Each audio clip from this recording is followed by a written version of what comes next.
কৃষ্ণ বন্ধুরা, good morning. তোমরা সকলে কেমন আছো? আই হোপ তোমরা সকলে অনেক ভালো আছো, বিন্দাস আছো। আর আমি তো বিন্দাস আছি, আমার পরিবারের সকলে খুব ভালো আছে, সুস্থ আছে।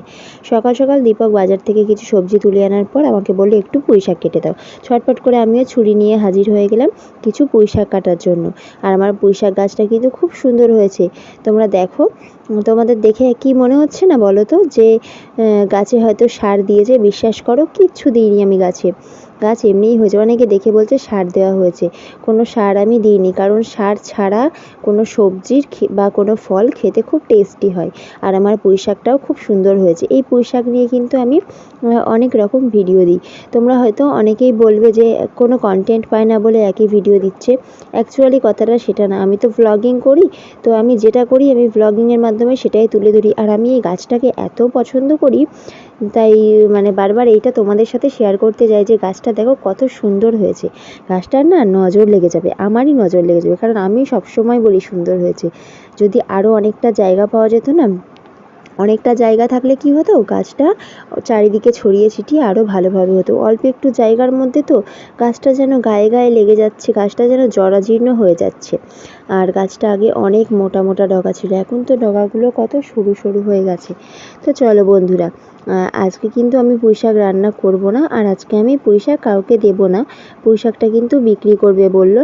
কিছুটা দীপক কিনে নিয়ে এসছে হাট থেকে, আর কিছুটা এখান থেকে নিয়ে তারপর মিলিয়ে বিক্রি করবে। হাটেরটা একটু শুকনো শুকনো মতো, আমার গাছেরগুলো কিন্তু তাজা তাজা পুঁই শাক। তো চলো বন্ধুরা, এতগুলো পুঁই শাক হয়েছে, দিয়ে দিই ওকে। আর এদিকে দেখো, আমি নিয়ে নিয়েছি আজকে শসা আর টমেটো, আর কিছু নিইনি কারণ সব সবজি অনেক কিছু আমার ছিল। আর আজকেও সবজির মধ্যে এনেছে পুঁই শাক, তো কিছুটা এনেছে। পুঁই শাক কাটলাম, তোমরা দেখলে। কাঁচা লঙ্কা, টমেটো, ধনেপাতা, কাঁচকলা, ভেন্ডি, পটল, কাঁকরোল, গুঁড়িকচু, উচ্ছে। তো ও আজকে ঝটপট করে বেরিয়ে যাচ্ছে। আমি দেখো আজকে কিন্তু আবার ভ্যানে একটা ফুল দিয়ে দিয়েছি, আর ও ওর কাজে বেরিয়ে পড়লো। আজকে আবার আমাকে এক জায়গায় যেতে হবে, তাই একটু তাড়া আছে। বৃষ্টি পড়ছে এদিকে। मौसम है और हम है और हम यहाँ पे झींगा लाला कर रहे हैं। झींगा लगा कर रहा है। झींगा लगा मेरा मोबाइल भीग जा रहा है, मुझे देख। দুপুরবেলা আমি আর দীপক একটু বেরিয়েছিলাম, বেরিয়ে সেখানে কাজ মিটিয়ে ফিরে আসার সময় ভাটপাড়া মিউনিসিপ্যালিটির সামনে আই লাভ ভাটপাড়া এই লোগোটা দেখলাম, খুব ভালো লাগলো। আর সন্ধ্যাবেলা আমার ছেলেকে গানের স্যার গান করাতে এসেছে। তো চলো বন্ধুরা, কি গান করছে আমার ছেলে তোমরা একটু শুনে নাও। ঠিক আছে, একদম ঠিক আছে, চলো।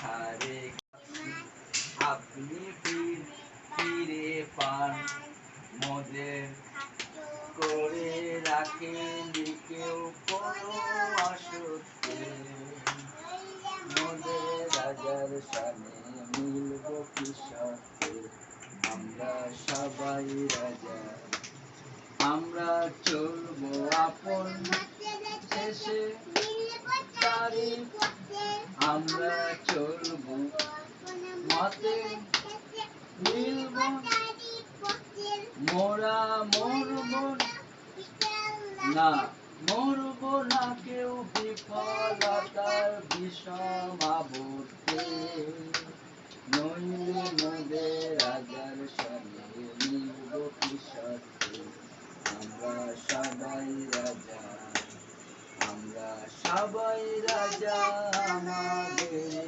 রাজা রাজত্বে, রাজার সাথে মিলব কি সাথে, আমরা সবাই রাজা। কিন্তু টোটো শান্তি পারবে না, হারমোনিয়াম বাজাতে পারবে না? হারমোনিয়ামে অল্প একটু পারে। আমার ছেলের গান তোমরা কেমন শুনলে, আর আমার আজকের পুরো ভ্লগটা তোমাদের কেমন লাগলো সেটা কিন্তু আমাকে কমেন্ট করে জানাতে হবে। ঝটপট আর দেরি না করে কমেন্ট করে জানিয়ে দাও। আর আমার আজকের ভ্লগ কিন্তু এই পর্যন্ত। টাটা।